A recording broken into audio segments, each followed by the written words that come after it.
Thanks very much, Mr Chair. Tēnā koutou katoa. I enjoyed being part of the bill at the beginning, and then Holly Walker took over, and so I missed the select committee, so I'm really sorry that I wasn't present for the submissions.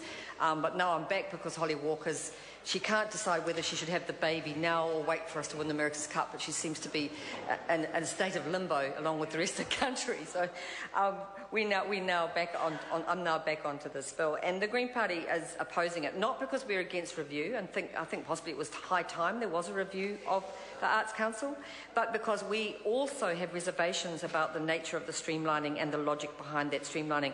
Initially, when we looked at it, we could see the logic of it, but when we went out to communities and had to talk to a range of people, not arts bureaucrats, but people who are practising artists, that was our test. Because I think the arts bureaucrats know a lot and they have a lot of experience in dealing with these things, but artists are the ones who have to use the facilities in order to create a genuinely vibrant and creative community. Whether that's in a rural or an urban area, that's what's important to us, is what are they saying about the end of Te Wakatoi and the issues around Pacific representation.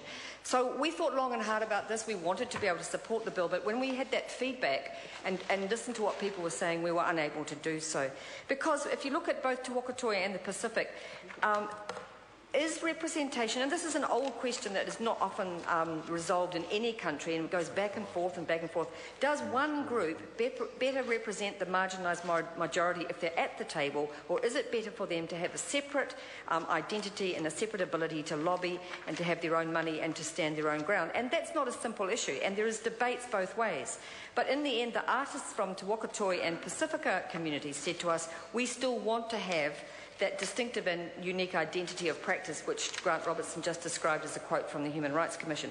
And in the end, that has to be their call. If that's what they still want, that's what they need. And if you're talking about Te Tiriti Waitangi and Māori art, if those people still believe that the best way to acknowledge the treaty is to have a separate Te Wakatoi committee, which has served them well in the past, then their voices should be heard in this debate, and that's what we're prepared to speak up for. The voices from Pacifica communities were actually stronger. They were even more concerned, because Māori art in this country has always been the centrepiece of art in this country for hundreds of years, and is definitely still and more widely acknowledged. But Pacifica groups still feel that they're not heard. And it's really interesting if you think about, not you, Mr Chair, but if we think about the number of Pacific cultures and the changing demographic of Aotearoa, it isn't about two different ones. It's not just about Samoan or Tongan. It's not about assuming that all Pacific Islanders can represent each other. It's about recognising the diversity of Pacific groups that have enriched our culture and who are as we are part of the Pacific, and them feeling that they are still on a journey towards being strong enough to want their own representation.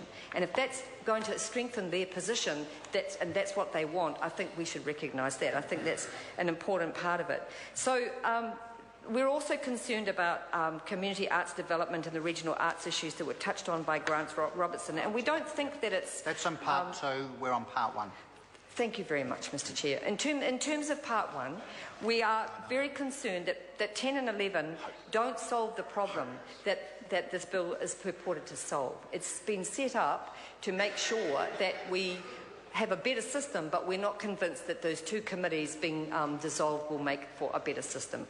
And so we're going to strongly continue to argue throughout this process that if Māori want Te Wakatoi and if Pacifica people want a separate committee, that it is legitimate. I've had quite a lot to do in my life with the arts, and particularly with the theatre and with creative arts in various forms. And it's not a happy day, we're not in a golden age when we start to look at issues like the loss of Creative New Zealand funding. And Creative New Zealand does need to be streamlined in the sense of where it prioritises and where it puts its money. It is tragic for those of us who grew up with downstage theatre to see the cuts that took place, so that theatre was only operating part-time, so that it actually became a slow death, which Creative New Zealand facilitated in the mind of many people. And that kind of issue suggests that Creative New Zealand and the Arts Council do have work to do, because if we lose culture, if we lose theatre, if we lose unique cultural arts championed by Māori and Pacific artists, we are worse off as a country. And I think that's why this issue is so passionate and why people on all sides of the House care about it. It is an important issue, and part one is an attempt to deal with it. But, Mr Chair, we don't think it does. The Honourable Christopher Yeah, I Finlayson. thought I'd take a brief call because of that disappointing contribution from Ms Delahunty, which